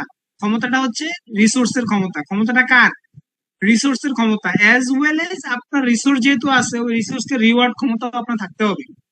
ততক্ষণ পর্যন্ত রিসোর্সটা আপনার পাওয়ার হবে না যতক্ষণ পর্যন্ত ওই রিসোর্সটাকে ইউটিলাইজ করার, ওই রিসোর্সটাকে এম্পাওয়ার করার, ওই রিসোর্সটাকে রিওয়ার্ড করার পাওয়ার আপনার কাছে না থাকে। ভেরি ক্রিটিক্যাল একটা জিনিস। আপনার টিমে 10 জন দিছে, বাট 10 জনকে রিওয়ার্ড করার ক্যাপাসিটি আপনার নাই, তাহলে ওইটা আপনার পাওয়ারে হবে না। কারণ কি, ওই রিসোর্স যখন বুঝে যাবে যে আপনার তাকে রিওয়ার্ড করার পাওয়ার নাই, সে আপনাকে কি করবে না, কি করবে না, সে আপনাকে ক্যারি করবে না। বুঝে গেছে কথা? So reward or resource very much related, because একটা synonymous.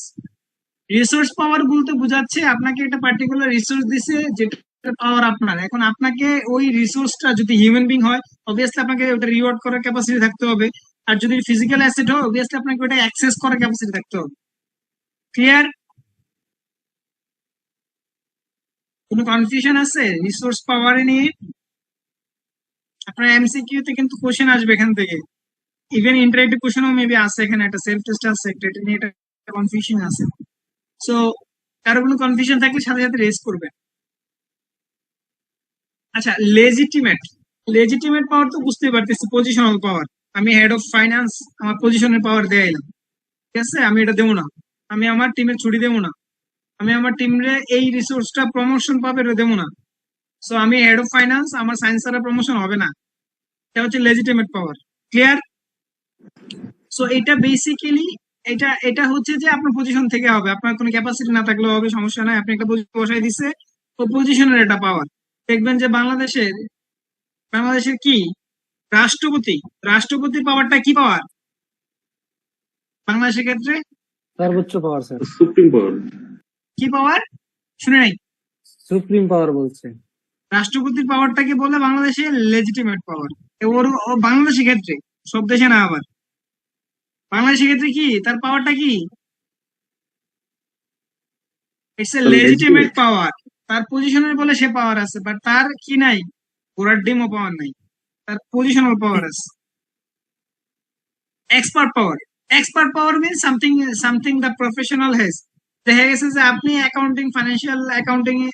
Financial reporting standard related expert, so আপনার কাছে অবভিয়াসলি ফাইন্যান্সিয়াল রিপোর্টিং রিলেটেড কোনো হেল্পের জন্য আসতে হবে। So you have that expertise and you have that power. Clear? Expert power means you have the expertise on a particular area or a certain area, যেটার উপর base করে আপনার কি আছে, একটা পাওয়ার আছে। পাওয়ার মিন্স কি, অবভিয়াসলি আপনার মাধ্যমে সেটা হয়ে আসতে হবে। সো আপনার extra qualifications or extra expertise আছে, যেটার জন্য আপনার কাছেই আসতে হবে। This is the power. Means পাওয়ারটা কিন্তু একটা এরিয়া ধরে। এরিয়া মিন্স কি, আপনার অর্গানাইজেশনের জন্য আপনার ওই পাওয়ারটা আছে, বাট আপনার কিন্তু জেনারেল, আপনার এই চলে গেছে নাকি স্ক্রিন? না তো স্যার, স্যার এখনো ঠিক আছে। দেখতে পাচ্ছি। সো এক্সপার্ট পাওয়ারটা মিন্স হচ্ছে আপনার পাওয়ার যখন বলবো তখন অবভিয়াসলি একটা certain ambience or certain area দিয়ে। আমি যদি বলি যে আমি অ্যাকাউন্টিং স্ট্যান্ডার্ড পাওয়ার আছে, আমি ফাইন্যান্সিয়াল অ্যাকাউন্টিং স্ট্যান্ডার্ড ভালো জানি, আমি চার্টার্ড অ্যাকাউন্টেন্ট, কারণ আমার পাওয়ারটা আমার অর্গানাইজেশনের জন্য লিমিটেড। আমার অর্গানাইজেশনে আমার থেকে ভালো বুঝে স্ট্যান্ডার্ড এমন কেউ নাই, সে ফর এক্সাম্পল। বা হইতে পারে আমার এই এরিয়াতে এক্সপার্টিস আছে, আইটি তে এক্সপার্টিস আছে, যেটা অন্য কারণ নাই। বাট এই পাওয়ারটা কি থাকবে অন্য অর্গানাইজেশন, বা যদি চিন্তা করো দুটো অর্গানাইজেশন মিলায় বা একটা কান্ট্রি স্পেসিফিকে, হবে না। সো এটা কিন্তু পাওয়ারের এসেন্সটা আসে উইদিন দা লিমিটেড এরিয়া, উইদিন দা গিভেন সার্কামস্টেন্সেস, উইদিন দা গিভেন পেরিফেরা। মানে একটা সার্কামফারেন্স দেওয়া আছে, সার্কেল বুঝি না আমরা, সার্কেলের মধ্যে একটা, ওই সার্কেলের মধ্য থেকে আপনার এই পাওয়ার এটা, ওই সার্কেলের বাইরে আবার সিচুয়েশন চেঞ্জ। ক্লিয়ার? কারো কোনো কনফিউশন আছে এই পর্যন্ত, এক্সপার্ট পাওয়ার পর্যন্ত? স্যার নাই। আচ্ছা, রেফারেন্ডাল পার্সোনাল পাওয়ার যেটা বুঝতেছে, এটা সামথিং ক্যারিসমেটিক।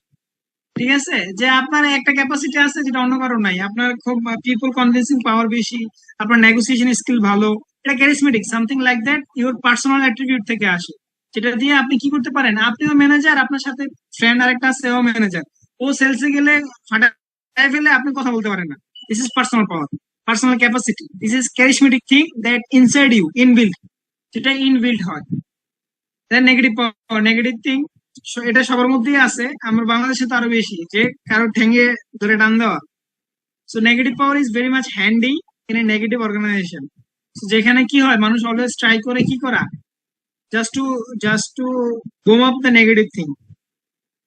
সো এটা হইতে পারে যে সামথিং লাইক দ্যাট, আপনাকে কাউকে ইয়ে করতেছেন, সাবোটেজ করতেছেন, ওর আপনি রিফিউজাল টু কমিউনিকেট ইনফরমেশন, আপনি জানেন অনেক কিছু বাট আপনি জানাচ্ছেন না, যাতে করে সেও জানা যাবে। So something like inferior complexity, negative mindset, এগুলো হচ্ছে নেগেটিভ পাওয়ার। আপনার হাতে পাওয়ার আছে বাট আপনি ইনফরমেশন দিবেন না, ইনফরমেশন পাস করতেছেন না, flow of the information blockage করছেন, বা আপনি একটা সার্টেন পজিশনে আছেন, যে পজিশনের অ্যাডভান্টেজ আপনি নিচ্ছেন।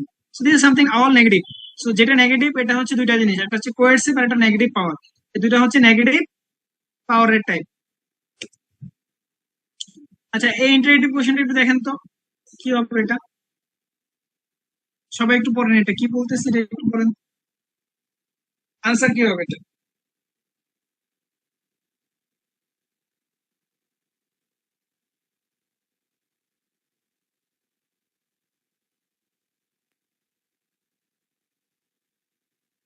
এক্সপার্ট পাওয়ার,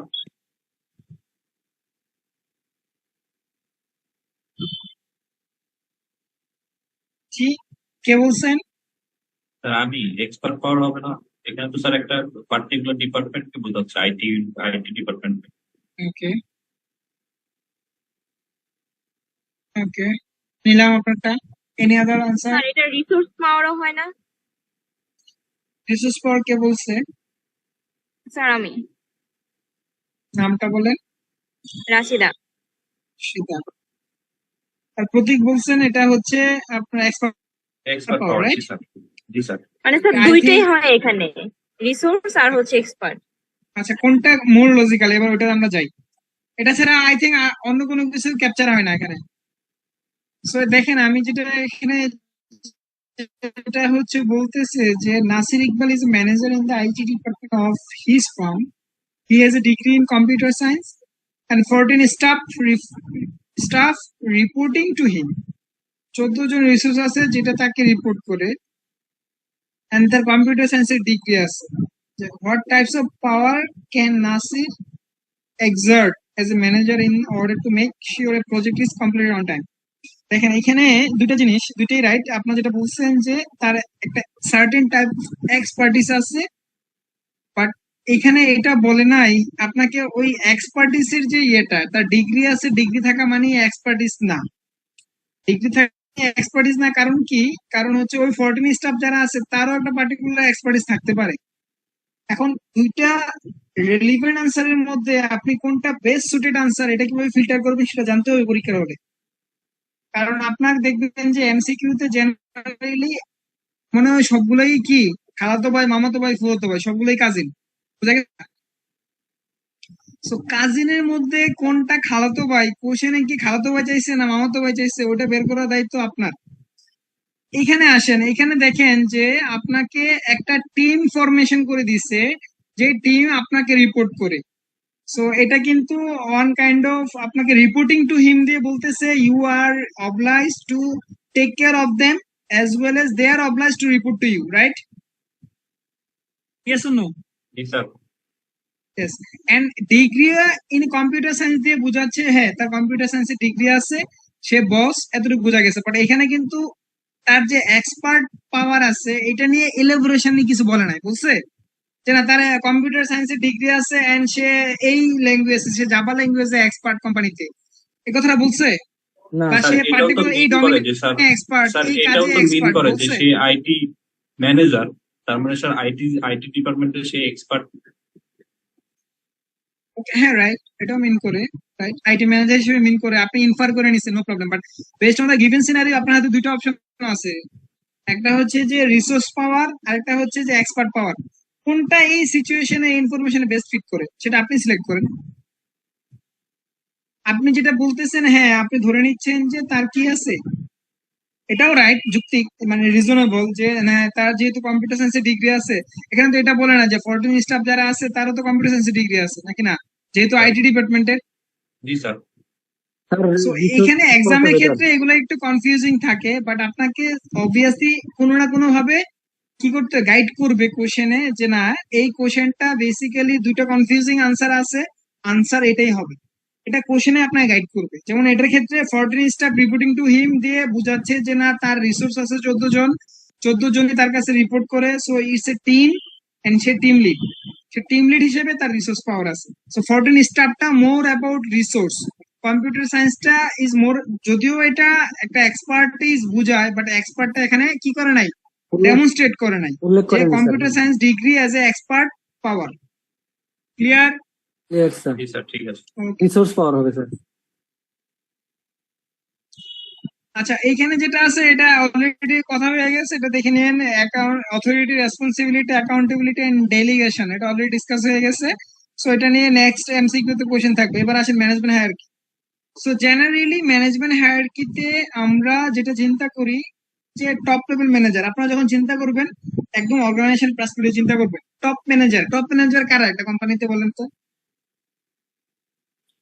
এখানে ম্যানেজার বলতেছে, বাট আমরা যে একটা একটা কোম্পানির কথা চিন্তা করি হাইপোথেটিক্যালি, যে কোম্পানিতে টপ ম্যানেজার কারা? ওটা স্যার হচ্ছে যারা এমডি, সুদূর মশাই ম্যানেজিং ডিরেক্টর। হ্যাঁ, কজন বলছেন? ম্যানেজিং ডিরেক্টর কজন কইছেন? জি স্যার। ডিরেক্টর, ম্যানেজিং ডিরেক্টর কজন বলছেন? জি বলছেন স্যার। দুই একজন। আচ্ছা, এমডি, সিএসএ। এমডি বলছেন, ডিরেক্টর বলছেন, ম্যানেজিং ডিরেক্টর বলছেন। Okay, any other answer?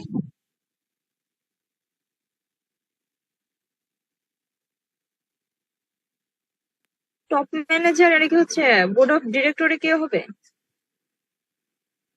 ওকে, আপনার কোয়েরি আছে, এটা তো বোঝা গেল। আচ্ছা দেন আর কি, আর কোন আইডিয়া নাই টপ ম্যানেজার কে হইতে পারে একটা sir company? Sir top manager হচ্ছে যারা কয়েকটা কোম্পানির মিশন ভিশন নিয়ে কাজ করে, যারা একটা কোম্পানি এক বছর কি করবে এটা শুরুতে যে একটা পরিকল্পনা করে, এরা হচ্ছে স্যার টপ ম্যানেজমেন্ট। এটা পজিশন বলেন মতে, কে top manager? Sir CEO, CEO. Sir হচ্ছে স্যার ফাইন্যান্স ডিরেক্টর কি হয়? ওকে ওকে, ভেরি গুড, সবার আনসারই ঠিক আছে, বাট একটা জিনিস এখানে ডিফারেন্সিয়েট করা উচিত। আমরা যখন বলতেছি management hierarchy is board of directors, or MD is the part of management, yes or no? কথা Yes, বলে না কেন? জি ইয়েস স্যার, অর নো? আমার কাছে মনে হয়। Board of director. হ্যাঁ, জি স্যার, আমি বোর্ড বলতে অফ চাচ্ছি যে ডিরেক্টর আমার ম্যানেজিং কাছে স্যার ডাইরেক্টর মনে আর হয়। বোর্ড অফ ডাইরেক্টরস এর যারা মেম্বার তারা কি পার্ট অফ ম্যানেজমেন্ট? জি জি স্যার, পার্ট অফ ম্যানেজমেন্ট। হ্যাঁ, জি স্যার। জি স্যার। জি sir, no sir. No sir. আমার কাছে মনে হয় স্যার। যৌক্তিক মানে ইয়ে দেন, ব্যাখ্যা দেন, কেন, জাস্টিফিকেশন কি আপনার কাছে কেন কারণ মনে স্যার, হয়? তারা স্যার মেইন পর্যায়ে থাকে, সেট করা হয়। আর তাদের নিচ থেকে স্যার আবার শুরু হয়। তারাও তো স্যার একটা বোর্ড, কোম্পানি কিভাবে চলবে, রান করবে, তারাও তো স্যার যে এইচআর যারা আছে তাদেরকে স্যার ডাইরেক্টর করে। তো সেক্ষেত্রে তো স্যার আমার কাছে মনে হয় sir board of director as a part of manager. Directors part of manager, okay. আচ্ছা, এখানে একটা জিনিস সূক্ষ্ম গ্যাপ আছে, গ্যাপটা নিয়ে একটু বলি, যেটা হচ্ছে আমরা কিন্তু আগের স্লাইডটাতে, এই স্লাইডটাতে দেখে আসছি যে board of directors appoint management. So এখানে there is a clear separation between board of directors management. দুটা একসাথে গুলাইলে হবে না। এক নম্বর কথা, আপনি একটা কোম্পানির কথা চিন্তা করেন, একটা কোম্পানিতে যদি ওয়েল স্ট্রাকচার, আমরা আমরা আমরা চিন্তা করতেছি কি ওয়েল স্ট্রাকচার কোম্পানি, আমরা চিন্তা করতেছি না বাংলাদেশের প্রাইভেট কোম্পানি। ক্লিয়ার কথা? So, আপনি যখন লার্নিংটা হবে কি স্ট্যান্ডার্ড প্র্যাকটিস। স্ট্যান্ডার্ড কি সেটা দেন হচ্ছে, এটা ভাঙ্গে আমি আসতেছি কেন এটা পার্ট অফ ম্যানেজমেন্ট করে আসতেছি। আগে স্ট্যান্ডার্ডটা জানেন। স্ট্যান্ডার্ডটা হচ্ছে ম্যানেজমেন্টের কোথাও কি থাকবে না, বোর্ড অফ ডাইরেক্টরস বা ডাইরেক্টর এমডি থাকবে না ম্যানেজমেন্ট। এটা হচ্ছে স্ট্যান্ডার্ড। ঠিক আছে, এটা একটা ideal limited company structure. Clear কথা? এতটুকু ক্লিয়ার আছে তো? স্যার জি স্যার। যে টপ ম্যানেজারে কেন আবার ম্যানেজিং ডিরেক্টর আসবে, কেন আবার ইয়ে আসবে, ডাইরেক্টর আসবে? আসতে পারে। কেন আসতে, কিভাবে আসতে পারে? সে ফর এক্সাম্পল, আপনার বোর্ডে 20 জন মেম্বার আছে, board completely separate. Board out of ওই 20 জনের মধ্যে কোনো একজনকে বললো তুমি এই এই কোম্পানির ফাইন্যান্স রিলেটেড যা কিছু আছে তা দেখলাম, তাকে এফডি বলে। যদিও সে পার্ট অফ দ্য বোর্ড, সে কিন্তু কোম্পানিকে ডাইরেকশন দিচ্ছে ফাইন্যান্সিয়াল রিলেটেড ম্যাটারে, but he is not part of the management. Ideal স্ট্রাকচারের কথা বলতেছি, বাংলাদেশের প্র্যাকটিসটা পরে আসতেছে। কথা ক্লিয়ার? আমরা যে ফাইন্যান্স ডিরেক্টর বলি, আইডিয়ালি যারা শেয়ার হোল্ডার ডিরেক্টর বা একটা পিওর লিমিটেড কোম্পানি স্ট্রাকচারে শেয়ার হোল্ডার ডিরেক্টর কখনোই ম্যানেজমেন্টের পার্ট হবে না। সে ম্যানেজমেন্টকে ডাইরেকশন দিবে, বাট ইন কেস অফ বাংলাদেশে যেটা হয়, ম্যানেজিং ডাইরেক্টরি সিইও, ম্যানেজিং ডাইরেক্টরি সব ডিসিশন নিচ্ছে। বাট এটা লিমিটেড কোম্পানি, এটা প্রাইভেট কোম্পানির ক্ষেত্রে যেহেতু কি নাই ওই ধরনের রিস্ক টেকার বা পাওয়ার ডেলিগেশন হয় না ম্যানেজমেন্ট লেভেলে। জেনারেলি বাংলাদেশের কোনো কোম্পানিতেই পাওয়ার ডেলিগেশন কমপ্লিটলি হয় না টু দ্য ম্যানেজমেন্ট লেভেলে, but in a develop country, in a well structure কোম্পানিতে ম্যানেজমেন্টকে ফুল ডেলিগেশন দেওয়া হয় উইথ সাম ডাইরেকশন অনলি। যে তোমাকে ডাইরেকশন দেওয়া হলো এইভাবে চালাবা, বাট ম্যানেজমেন্ট লেভেলে কোনো কিছু না কি গলাবে না বোর্ড। বোর্ড আপনাকে ফুল কি দিবে, ইন্ডিপেন্ডেন্স দিবে অ্যাজ ওয়েল অ্যাজ অ্যাকাউন্টেবিলিটি দিয়ে দিবে। সো বাংলাদেশের ক্ষেত্রে ভিন্ন, যেটা হচ্ছে যে ম্যানেজমেন্টে অনেক সময় দেখা গেছে যে এমডিও ম্যানেজমেন্টের রোল প্লে করে, অপারেশনাল ডাইরেক্টর ম্যানেজমেন্টের রোল প্লে করে, বা অডিট কমিটির চেয়ারম্যান বলতে তো নাই। সো এটা আপনি মিলাইলে হবে না দুইটা। যদি আইডিয়াল সিনারিও বলেন, ম্যানেজমেন্ট বলতে management is a complete separate part. In case of কোম্পানির ক্ষেত্রে দেখবেন যে আপনারা যখন করবেন ফিউচারে, দেখবেন কোম্পানির যে হেড, ব্যাংকিং অ্যাক্টে বলা আছে একটা কোম্পানির যে হেড, ম্যানেজমেন্ট হেড, তার নাম হচ্ছে ম্যানেজিং ডাইরেক্টর, তার পজিশনের নাম। বোঝা গেছে কথা? বুঝেন নাই নাকি বুঝছেন? তার পজিশনটার নাম বলতেছে ম্যানেজিং ডিরেক্টর। যদিও যারা ল বানাইছে তারা তো আর এত ডিপ আন্ডারস্ট্যান্ডিং বা নলেজ নাই যে ম্যানেজিং ডিরেক্টর কোনটা, আর বোর্ডের ম্যানেজিং ডিরেক্টর কোনটা, আর কোম্পানির ম্যানেজিং ডিরেক্টর কোনটা। নাম দিয়ে রাখছে ম্যানেজিং ডিরেক্টর। সো প্র্যাকটিক্যাল আসপেক্টে ডিফারেন্ট। বাট আপনি যদি একটা ওয়েল স্ট্রাকচার কোম্পানির কথা চিন্তা করেন, as a company, as a pure LC company বা limited company in a develop কান্ট্রির কথা চিন্তা করেন, তাহলে এটা different thing. Board of director different, management different. এখন টপ ম্যানেজার বলতে বোঝাচ্ছে সিইও, সিএফও, সিইও ওইগুলাকে। মিডল লেভেল ম্যানেজার বলতে বোঝাচ্ছে প্রোডাকশন ম্যানেজার হইতে পারে, মার্কেটিং ম্যানেজার হইতে পারে, প্রমোশন ম্যানেজার হইতে পারে, বা হইতে পারে যে নিউ প্রোডাক্ট ডেভেলপমেন্ট ম্যানেজার হইতে পারে, what ever. First line manager হচ্ছে ধরেন যে গার্মেন্টস এর হইতে পারে আপনার ফার্স্ট লেভেল সুপারভাইজার টাইপের যারা আছে, ডাইরেক্ট অপারেশনাল স্টাফ হচ্ছে যারা গার্মেন্টসে কাজ করে। এটা হচ্ছে হাই লেভেলে ম্যানেজমেন্ট হায়ার। এখন আপনি যদি প্র্যাকটিক্যালের সাথে এটা মিলাইতে চান, প্র্যাকটিক্যালে অনেক বেমিল পাবেন, এটাই বলতেছি। কারণ হচ্ছে যে আমাদের কোনো কোম্পানি কি না ওই স্ট্রাকচার এত না, সবটাই ফ্ল্যাট ফ্ল্যাট হয়। দেখা গেছে টপ ম্যানেজারের মধ্যে অনেক সময় বোর্ড চলে আসে, দেখা গেছে মিডল ম্যানেজারের মধ্যে থাকি না কোনো কোম্পানিতে। এটা ডিপেন্ড করে based on the size and nature of the organization. কথা ক্লিয়ার? না না কোনো জি গ্যাপ স্যার। আছে? আন্ডারস্ট্যান্ডিং কারো কোনো Yes. গ্যাপ থাকলে ক্লিয়ার কাইন্ডলি স্যার। কোশ্চেন করেন। তাহলে স্যার আর একটা ডিপার্টমেন্ট থাকে, সেটা হচ্ছে এইচআরএম। তো এইচআরএম টা স্যার কোন পর্যায়ে পড়ে? এইচআরএম এই যে ডিপার্টমেন্ট। টপ ম্যানেজারের পার্ট, টপ ম্যানেজারের পার্ট, obviously টপ ম্যানেজারের part. HR head will be part of the top manager. Sir বুঝছি। CEO sir are all assurance HODs, একটা বিষয় all আমার top সবসময় managers. উদ্বেগের হচ্ছে দো চার্জ উইথ গভর্নেন্স। স্যার এটা আরেকবার বলেন। স্যার হচ্ছে অ্যাসুরেন্স পড়ার সময় একটা বিষয় বাকি যেটা হচ্ছে স্যার দো চার্জ উইথ গভর্নেন্স। স্যার এটা হচ্ছে স্যার সকল ম্যানেজমেন্টকে কি বোঝায় স্যার এটা? Those charged with governance বলতে বোঝাচ্ছে যে ম্যানেজমেন্টের কোর কোর মানে কি পার্সোনাল অফ দ্য ম্যানেজমেন্টের রোলটাকে বোঝাচ্ছে। ঠিক আছে, এখন ম্যানেজমেন্টের বলতে এটা কি perspective?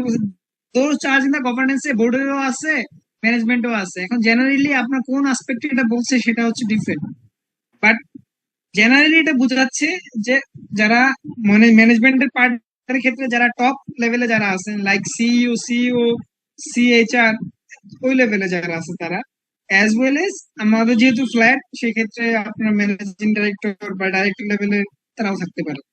So charge in the governance বলতে এটা অ্যাস্থেটিক কথাবার্তা।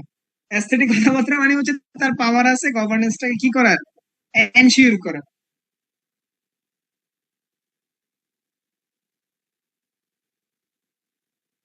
ওকে, সো আজকের লাস্ট এটা ম্যানেজমেন্ট প্রসেস। সো ম্যানেজমেন্ট প্রসেসে দেখবেন যে আমরা জেনারেলি যখনই বলি ম্যানেজমেন্ট ম্যানেজমেন্ট, ম্যানেজমেন্টের কাজটা কি, ম্যানেজমেন্টে কি কাজ করে। সো ম্যানেজমেন্টের কাজটাকে যদি আমরা হাই লেভেলে ভাঙি, এই চারটা ভাগে ভাগ করা যায়। হাই লেভেলে, ভেরি হাই লেভেল, একটা হচ্ছে প্ল্যানিং, দুই নম্বর হচ্ছে organizing and controlling and leading. So what is planning? We all know that planning is কি, কাজ করার আগে চিন্তা করা। সো আপনি যা কাজ করতেছেন সেটার আগে চিন্তা করবেন। চিন্তা করার ম্যাটেরিয়াল কি? ম্যাটেরিয়াল হচ্ছে আপনার হাতে যে রিসোর্স দিছে, আপনার হাতে যে ম্যাটেরিয়াল দিছে 6M দিছে, ওই 6M নিয়ে আপনি প্ল্যান করবেন যে how to achieve the collective goals. ওই যে ম্যানেজমেন্টের ইয়েতে পড়ে আসছি, get the things done through the other people or a social arrangement where together we can achieve what, A collective goals. ওই পার্ট থেকে ম্যানেজমেন্ট প্রসেসে এক নাম্বার কাজ হচ্ছে প্ল্যানিং করা। ম্যানেজমেন্টের কাজ হচ্ছে এক নাম্বার যেটা দিয়ে শুরু, যে প্ল্যান করতে হবে। কি নিয়ে প্ল্যান করবে, তার ম্যাটেরিয়াল কি, ম্যাটেরিয়াল হচ্ছে তার গিভেন। কথাগুলো মনোযোগ সহকারে শুনেন। ম্যানেজমেন্ট কি নিয়ে প্ল্যান করবে? ম্যানেজমেন্ট প্ল্যান করবে ম্যানেজমেন্টকে যে রিসোর্স দিছে বোর্ড, ওই রিসোর্স গুলা নিয়ে, অ্যাজ ওয়েল এজ ম্যানেজমেন্টকে যে ডাইরেকশন দিছে বোর্ড, ওই ডাইরেকশন। ম্যানেজমেন্ট প্ল্যানিং এর ক্ষেত্রে কি কি কি তার ইনপুট হিসেবে কাজ করবে? একটা হচ্ছে কি তার রিসোর্স, আর একটা কি, কথা বলেন, আর একটা কি, direction. Direction. Direction from the board. Management এই দুটো জিনিস বোর্ড থেকে দিচ্ছে চাবি মাইরা, এখন আপনি চলতে থাকবেন। কেমনে চলবেন? আপনার হাতে রিসোর্স দিচ্ছে, আপনার হাতে ডাইরেকশন দিচ্ছে, এই দুটো নিয়ে ম্যানেজমেন্ট কাজ শুরু করতে হবে। বেসড অন দ্যাট ম্যানেজমেন্টের প্ল্যানিং শুরু হবে। প্ল্যানিং দিয়ে ম্যানেজমেন্ট নকশা করবে যে what will be the benchmark for the immediate first quarter, immediate second quarter, or an year, or যদি ডাউন দ্য লাইনে বলেন ম্যাক্সিমাম 2 or 3 ইয়ার।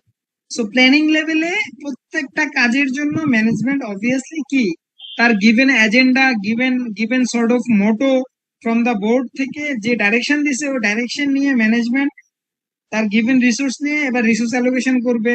সে কি অ্যাচিভ করতে চায় সে টার্গেট সেট করবে বা বেঞ্চমার্ক সেট করবে। এন্ড তার অবভিয়াসলি এটা কি, and board time to time quarterly দেখা গেছে যে ম্যানেজারের সাথে বসবে যে তুমি যে প্ল্যান করছো প্ল্যানটা ঠিক আছে কিনা। না না না, তোমার এই জায়গায় ঠিক নাই, তুমি এই জায়গায় কি করতেছো, তোমার প্রোডাকশন অনেক বেশি প্রোডাকশন করতেছো, মার্কেটে সেল নাই, তুমি প্রোডাকশনটা কমাই দাও। এই যে বোর্ড থেকে আবার ডাইরেকশন দিল এক কোয়ার্টার পরে, যে না ফার্স্ট কোয়ার্টার পরে রিভিউ করে বোর্ড বললো যে না এটা কি হবে, প্রোডাকশনটা কমাই যাবে। তো প্রোডাকশন কমাই আবার কিন্তু বোর্ড থেকেই ডাইরেকশন দিল প্রোডাকশন কমাও। এই প্রোডাকশন কমাইতে গেলে কি প্ল্যানিং করা লাগবে, ম্যানেজমেন্টের কাজ হচ্ছে এটা। যে না আমার নেক্সট 3 কোয়ার্টার বা নেক্সট 1 ইয়ারে আমরা কি করব, মার্কেটটা প্রোডাক্টটা স্লো আছে, সো প্রোডাকশন কমাই দিব। অ্যাগেন যখন ডিমান্ড বুম আপ করবে তখন প্রোডাকশন বাড়াবো। Again that's from the direction from the board. হইতে পারে এই লেভেলে আবার ম্যানেজমেন্ট লেভেলে ডেলিগেশন করা আছে যে না এই ধরনের ডিসিশনও ম্যানেজমেন্ট নেয়, এটাও হইতে পারে। বাট প্ল্যানিংটা ইজ সামথিং আপনাকে হাই লেভেলে আপনার মাথায় বলা আছে যে আপনার সোজা যায় বামে যাবেন, আপনার মাথায় এতটুকু কি আছে। So, এখন সোজা যায় বামে যেতে গেলে আপনি রিক্সায় যাবেন নাকি না ওন ভেহিকেলে যাবেন নাকি না সিএনজি তে যাবেন, বা আপনি কোথায় কোন জায়গায় ব্রেক দিবেন, ইন্টারভেল দিবেন, এই সবগুলো প্ল্যানিং এর পার্ট। অর্গানাইজিংটা হচ্ছে বেসিক্যালি আপনার এই যে বললাম আপনি প্ল্যানিং করছেন যে এইভাবে এভাবে এভাবে ব্রেক দিয়ে যাব। এখন অর্গানাইজিংটা হচ্ছে হোল প্রসেসটাকে এক্সপিডাইট করবে, হোল প্রসেসটাকে ওয়েল ডিসিপ্লিনারি ওয়েতে কাজ করানোর জন্য হেল্প করবে। যেটার জন্য আপনাকে হেল্প করবে মোস্টলি যে আপনি যে এই কাজটা করবেন এখানে টেকনোলজির ইম্প্যাক্টটা কি হবে, এখানে আদার যে ফ্যাক্টরস গুলো আছে, আদার যে আপনার পেস্টাল অ্যানালাইসিস আছে, ওই অ্যানালাইসিস করে আপনাকে ম্যাটেরিয়াল দিবে যে না আপনি টেকনোলজি কি পরিমাণে ইউজ করবেন, নাকি না পিপল ড্রিভেন হবে, নাকি আপনার রিসোর্স গুলা রিঅ্যালোকেশন হবে। এই জিনিসগুলো অর্গানাইজিং এ কাজ করে। সো অর্গানাইজিংটাও এগেন টাইম টু টাইম রিভিউর ব্যাপার। সো আপনার রাইট টাইমে রিভিউ হচ্ছে কিনা সেটা ইম্পর্টেন্ট। এন্ড অর্গানাইজিং পার্টে আপনার প্রসেসটাকে রিক্যালিব্রেট করা হয় যে আপনি যেই প্রসেস দিয়ে যে ডাইরেকশন নিয়ে কাজ শুরু করছেন ওই ডাইরেকশনে কাজ হচ্ছে কিনা। কন্ট্রোলিং ইজ ফলো আপিং থিং, যে আপনি প্ল্যান যা করছেন এন্ড অর্গানাইজিং যা করতেছেন এই দুইটা প্ল্যান ওয়েল ডাইরেক্টেড প্ল্যান অনুযায়ী আগে প্ল্যান ঠিক আছে কিনা সেটা দেখবেন। যখন কন্ট্রোলিং পার্টে যাবেন আপনি আগে যে দুইটা কাজ করছেন দুইটাকে আবার রিক্যালিব্রেট করতে হবে। যদি আপনি দেখেন যে না আপনি অ্যাকচুয়াল রেজাল্ট যখন পাবেন প্ল্যানিং এর সাথে বা বাজেটের সাথে যখন কম্পেয়ার করবেন দেখবেন যে না আপনার অ্যাকচুয়াল রেজাল্টটা আইদার ডেভিয়েশন হচ্ছে। ডেভিয়েশনের কারণ খুঁজতে গিয়ে পাবেন যে আইদার প্ল্যানিং এ সাফল করা দরকার না অর্গানাইজিং এ সাফল করা দরকার। সো কোন জায়গায় সাফল করা দরকার এটা কন্ট্রোলিং স্টেজে জানা যাবেন। Based on that you will need to fine tune yourself. And leading basically is nothing but enabling people to do their best. So basically to exert the best thing from out of you is part of leading. লিডিংটা আপনাকে ensure করবে একটা মানুষের যে capacity আছে based on the capacity best থিংটা exert করে নেবেন out of the leading attributes. So leading attributes will help you to exert the best thing out of the people who has the capacity. So যার যেই capacity আছে, যেই রিসোর্সের যেই capacity আছে, আউট অফ দ্যাট রিসোর্স আপনি best থিংটা extract করে নিতে পারবেন যদি আপনার লিডিং ক্যাপাসিটি ভালো থাকে। So leading is the very crucial part of a management. লিডিংটা কি স্যার ইয়ের মধ্যে পড়ে, রেফারেন্স পাওয়ারের মধ্যে পড়ে, যে পার্সোনালি কোনটার স্যার মধ্যে রেফারেন্স পাওয়ার, কোনটার মধ্যে রেফারেন্স পাওয়ার। কারণ স্যার একজন লিডিং করতে গেলে তো স্যার তাকে সব দিকে দক্ষ হতে হয়, যেমন পার্সোনালি। হ্যাঁ হ্যাঁ, দুইটা জিনিস, একটা হচ্ছে যে leading you can see leading as a power, when you see leading as a power is basically the charismatic thing, the personal attributes. আপনি যেটা বলছেন এটা অ্যাবসলিউটলি কারেক্ট। লিডিংটা মানে হচ্ছে যে আপনার পার্সোনাল পাওয়ার বা ওন ক্যালিবার পাওয়ার যেটা বলে সেটার মধ্যে পড়বে। বাট এইখানে কিন্তু ডিফারেন্ট অ্যাঙ্গেল বলা, এটা কিন্তু ওটার সাথে কানেক্টেড না, ডাইরেক্টলি কানেক্টেড না। Leading as A personal attribute, as a personal calibre, এটা পার্সোনাল পাওয়ার। বাট এখানে ম্যানেজমেন্ট প্রসেসে অবভিয়াসলি লিডিং লাগবে। লিডিং ইজ ইম্পার্শিয়াল, মানে কি বলে এটাকে আনএভয়েডেবল থিং, যেটা একটা ম্যানেজমেন্ট প্রসেসে আপনি যদি লিডিং ছাড়া চিন্তা করেন তাহলে এটা এটা এটা এটা এটা management is a ship without a radar or without captainship হয়ে যাবে। Leading is something that who is ক্যাপ্টেনিং the ship, who is leading from the front, who is setting the tone for the team, who is acting as a catalyst for the team. So leading is something as a part of the management process. Leading is must to have. এখানে এমন কোনো জিনিস না এই চারটা কম্পোনেন্টের মধ্যে যেটা nice to have, all are must to have. And leading এ আপনার অবভিয়াসলি ম্যানেজমেন্ট রান করতে গেলে যে লিডার আছে, leader is everywhere in terms of given his or her parameter. Say for example আপনি প্রোডাকশন ম্যানেজার, আপনি প্রোডাকশন লিড দিতেছেন, একজন সিএফও সে ফাইন্যান্সকে লিড দিচ্ছে, একজন এইচআর মানে চিফ হিউম্যান রিসোর্স অফিসার সে হিউম্যান রিসোর্স কে লিড দিচ্ছে। So leading is everywhere based on the given capacity, based on the given power, based on the given area. So leading is everywhere. Even একটা garments এর যে শ্রমিক আছে একজন supervisor তারও leading capacity থাকতে পারে। So leading is everywhere is an inherent thing. এখন আপনাকে যে রুল দেওয়া হয়েছে ওই রুলের জন্য লিডিং ক্যাপাসিটি দরকার কি দরকার নাই সেটা আপনার রোল ডিফাইন করে দিবে। সেটা আপনাকে যখন প্রমোট করবে তখন চিন্তা করতে হবে যে না আমি আপনাকে প্রমোশন প্রোডাক্ট ম্যানেজার বানাবো, আমি আপনাকে ফাইন্যান্স ম্যানেজার বানাবো। আচ্ছা, আপনাকে ফাইন্যান্স ম্যানেজার বানাতে গেলে আমি এজ এ লিডার, আপনার লিডার হিসেবে আমার চিন্তা করতে হবে though you possess the capacity, do you possess the capacity of a leader to be a leader of finance manager? তখন আমাকে চিন্তা করতে হবে যে আপনার লিডিং ক্যাপাসিটি আছে কিনা। সো ম্যানেজমেন্ট প্রসেসে শুধুমাত্র যারা লিডার তাদের লিডিং ক্যাপাসিটি না, এটা সবার মধ্যে ডিসেমিনেট করাও একটা ম্যানেজমেন্ট প্রসেসের কাজ। এই চারটা পার্টি সবার মধ্যে থাকা উচিত, প্রত্যেকটা টিমের মধ্যে থাকা উচিত। And প্রত্যেকটা টিমের মধ্যে যদি থাকে, ফ্রম দ্য টপ থেকে আপনি যে টোন সেট করে দিবেন সবগুলা টিম ওই টোন অনুযায়ী চলবে। Any questions so far?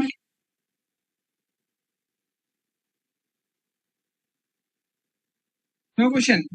না স্যার, আমার কোনো প্রশ্ন নেই। কারো কোনো কোয়েশ্চেন আছে? আমার পার্টিসিপেন্ট 5 জন কমে গেছে কেন? অন্য ক্লাসে কেমন পার্টিসিপেন্ট থাকে আপনাদের, নাকি এমনই থাকে? স্যার এমনই থাকে স্যার।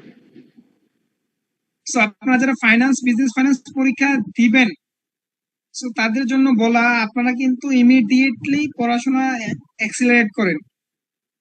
পড়াশোনা অ্যাক্সিলারেট করেন এমন ভাবে যাতে করে অ্যাটলিস্ট পরীক্ষা দেওয়ার 2 সপ্তাহ আগে আপনার পুরোটা বই একবার হইলেও ভালো করে পড়া হয়েছে এমন যেন হয়।